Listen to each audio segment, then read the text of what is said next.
A proposta do Executivo Municipal consiste en destinar unha partida de 100.000 euros a sufragar o 25% das compras realizadas no comercio local, que sería asumido directamente polo Concello. Deste xeito, ademais de colaborar coa economía das familias, contribuiríase a dinamizar notablemente a actividade nos establecementos do municipio, con compras que alcanzarán un importe global de 400.000 euros.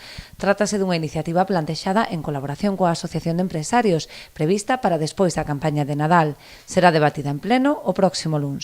Este plan súmase ás numerosas liñas de axuda que puxo en marcha o Concello ribeirense para paliar os efectos económicos da pandemia.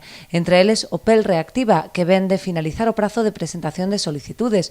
Foron un total de 378 as instancias presentadas a esta convocatoria, destinada a autónomos e pequenas empresas, dotada con preto de 600.000 euros. Por outra banda, as empresas hostaleiras e turísticas do municipio veránse beneficiadas pola exención no canon da auga dende o 5 de novembro, sempre que os consumos sexan inferiores ao 25% do período de facturación anterior.